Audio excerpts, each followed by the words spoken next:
E aí, meu querido irmão, minha querida irmã, como é que você está? Tudo tranquilo? Tudo na paz? Então, amém. Estou começando aqui mais um vídeo do canal. E hoje estou no carro, né? Volta e meia, vou estar gravando dentro do carro, porque, na verdade, esse canal começou gravando dentro do carro. O objetivo do canal é que ele tivesse um estúdio car, a princípio, né? Porque eu não tinha um lugar mais apropriado e tal para fazer. Aqui você fica no ar-condicionado, você fica fechadinho, com som abafadinho. Fica realmente um estúdio car. Então, os primeiros vídeos do canal, lá com estudos bíblicos, você pode até dar uma passadinha lá para dar uma olhadinha. Tem vídeos muito bons sobre purgatório, imagens, intercessão dos santos. Tudo isso feito aqui no Estúdio Car. Tem a versão mais antiga, né, que a qualidade da imagem não é lá muito boa. E tem a versão mais nova que eu já gravei no lugarzinho mais apropriado. Então você pode dar uma passadinha lá nos vídeos antigos e dar uma olhadinha. Bom, o vídeo de hoje eu vou falar sobre responder a seguinte pergunta. Afinal de contas, os conservadores são chatos ou não são? Eles são chatos porque dizem a verdade, porque estão certos, porque incomodam? Ou é uma cosita a mais? Vai uma coisinha a mais aí nessa parada? É o que nós vamos ver no vídeo de hoje. Bom, começando aqui respondendo a pergunta: os conservadores são chatos? Eu vou te dizer que não, os conservadores não são chatos. Quem são chatos são os conservadoristas. Mas Emerson, existe conservadorista? O que é isso? Existe na Igreja Católica, vamos colocar assim, três essências, três linhas de pensamento principais que se dividem, obviamente, entre elas mesmas tem subdivisões, mas as três básicas são essas assim: conservadorismo, tradicionalismo e modernismo. São as três linhas de pensamento básicas hoje dentro da Igreja Católica. Tem outras, né? Tem outras, mas as que mais chamam a atenção são essas. Dentro do conservadorismo, você tem o conservador e o conservadorista. Dentro do tradicionalismo, você tem o católico tradicional e o católico tradicionalista, que hoje tem os níveis mais radicais, né? São os raditrades. Tem também aqueles que já se infiltraram, vamos colocar assim, já conseguiram influenciar a renovação carismática. Boa parte de carismáticos, que são os tradismáticos, né? Chamados agora. E dentro do modernismo, você tem os católicos modernos e os católicos modernistas. Então, tudo que termina em ista é porque vai para o exagero, né? Vai para o exagerado. Passa do limite da chatice, na verdade. Passa, é uma coisa um pouco mais séria, um pouco mais complexa, que nós vamos ver agora neste vídeo. Então, o conservador, ele não é chato. O conservadorista, ele também não é chato pelo que ele defende em si, mas a forma com que ele defende, o tanto quanto que ele mergulha naquele pensamento, né? O modernista, ele é aquele que também ultrapassa os limites da modernidade, ou seja, um católico, por exemplo, por mais conservador que ele seja, por exemplo, né? Por exemplo, se ele é conservador, beleza, não é conservadorista, conservador, ou mesmo conservadorista, ou mesmo tradicionalista, mas se ele tem uma rede social, automaticamente ele já é um católico moderno. Porque a igreja ela precisa evangelizar na modernidade também. O que ela não pode é cair no modernismo, que aí já é o exagero da modernidade, tá entendendo? Agora, tem coisas realmente que são exageros na modernidade e que nós temos que evitar. Agora, tem coisas que não são exageros, mas os conservadores não aceitam, os conservadoristas não aceitam. Basta ser algo moderno, já é modernista.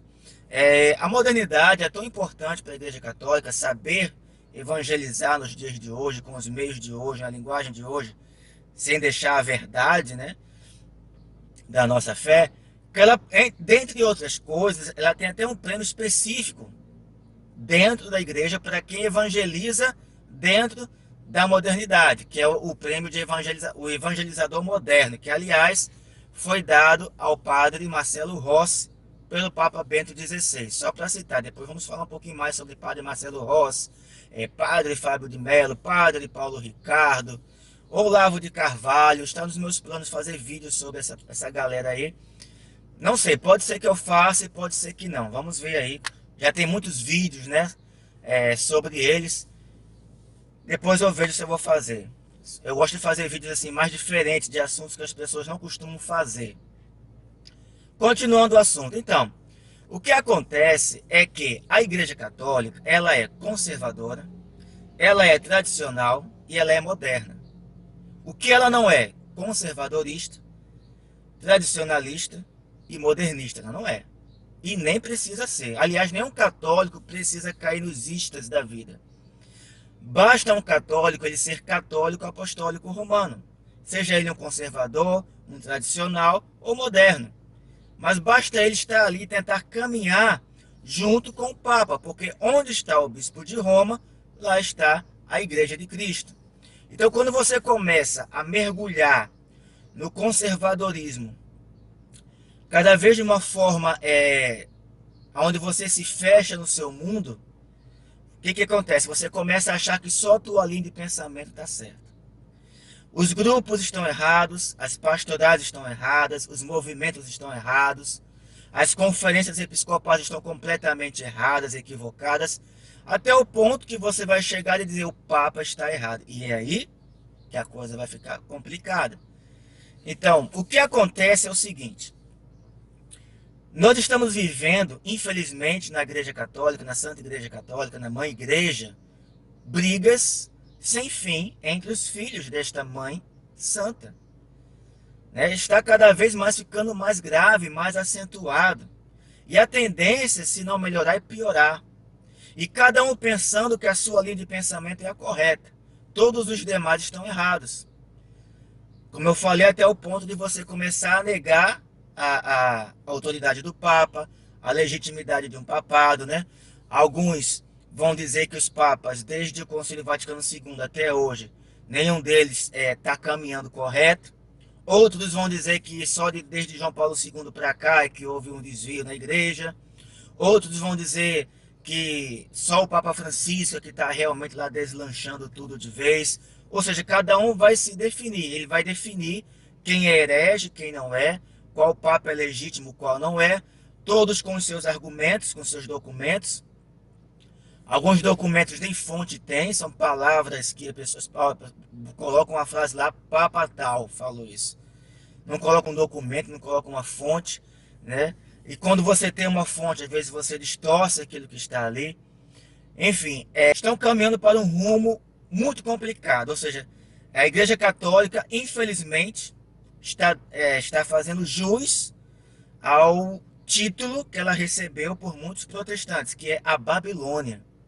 Não no sentido das imagens, não é isso, isso aí não tem sentido. Mas no sentido da Babilônia, em que as pessoas não se entendiam mais, cada um falava língua diferente. Então, hoje, se um recém-católico entrar para a igreja, se eu fosse um recém-católico, estava entrando agora, quisesse mergulhar no catolicismo, aquela sede, começasse a ver essas brigas, começasse a ver que muitos dos próprios católicos estão se levantando contra o próprio Papa, contra o sucessor de Pedro, dificilmente eu continuaria. Então, como é que eu explicaria, por exemplo, se eu não fosse um recém-católico, mas chegasse um recém-católico na igreja, como é que eu ia explicar tanta divisão que está acontecendo agora? Porque é uma coisa lastimável. Então, você chega a um ponto de que já tem cismas. Vários e vários cismas. Pessoas influentes entre o conservadorismo que não reconhecem o Papa Francisco como Papa, chama pelo nome de batismo, né? Não reconhecem o papado, como se eles tivessem essa autoridade de reconhecer ou não o papado de algum Papa. Não tem, simplesmente não tem. Nem eu tenho, nem você. Nem eu, nem você temos autoridade para dizer quem é Papa legítimo. Ah, mas isso aqui, mas isso aqui, isso aqui. Vai ter um vídeo também sobre tradição da igreja, Concílio de Trento. Vamos falar muito sobre isso para esclarecer alguns pontos, conversar. Você pode comentar aí, né? Enfim, então, irmãos e irmãs, vamos pensar um pouquinho. Será que realmente está correta toda essa divisão dentro da Igreja Católica? Esse vídeo é só um aperitivo sobre falar. Eu vou entrar em assuntos mais polêmicos aqui ainda. Esse é só o comecinho para a gente ver aqui juntos. Mas pense, será que você está ainda na barca de Pedro, de mão dadas ainda com o nosso Papa? Será que você está seguindo agora seus próprios pensamentos? O que está acontecendo? Cada um está achando que está certo. Será que é o Espírito Santo que está realmente inspirando tantos pensamentos diferentes? Ou será que não é? Eu acho que esse vídeo aqui, o objetivo dele é fazer você começar a pensar sobre isso. O que está acontecendo com a nossa igreja? Porque nós estamos mais falando a mesma língua. Claro que ninguém vai pensar igual, nunca foi assim na igreja, sempre teve, né? Mas está cada dia mais dividido, mais acentuado e mais separador esta questão.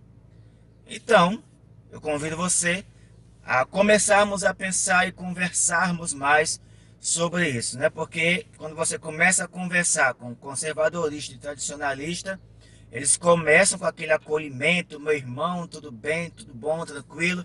Com 3 dias que você discorde do que ele está pensando, ou contra-argumente, aí começa a xingar você. Já fui xingado várias vezes, né? Já fui expulso de página, de grupo, banido, sem ter xingado ninguém, só contra-argumentando. Então, são pessoas que parece mais uma disputa, uma vaidade intelectual.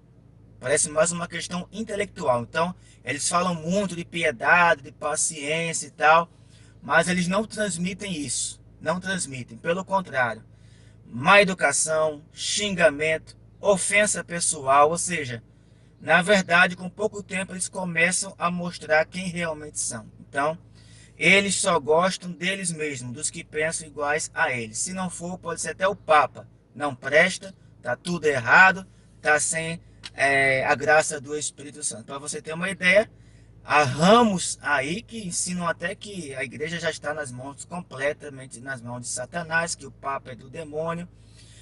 Protestante falando, anticatólico falando, parece anticatólico falando, só que infelizmente é dentro da própria igreja. Será que é isso que o Papa quis dizer quando falou que os piores inimigos da igreja estão dentro dela? Vamos falar sobre isso realmente. A fumaça de Satanás, o que é de fato? Vamos saber exatamente o que é nos próximos vídeos que eu irei postar por aqui. Então, esse foi o vídeo de hoje, uma pinceladinha, né, para a gente começar a falar. Eu não vou dizer que todos os meus vídeos serão sobre isso, não são vídeos variados. Tem humor, tem notícias católicas, tem outras coisas, mas temos muito tempo ainda para ir colocando esses vídeos por aí. Então, valeu, esse é o vídeo de hoje, Deus abençoe, tudo de bom e fiquemos na paz e na unidade.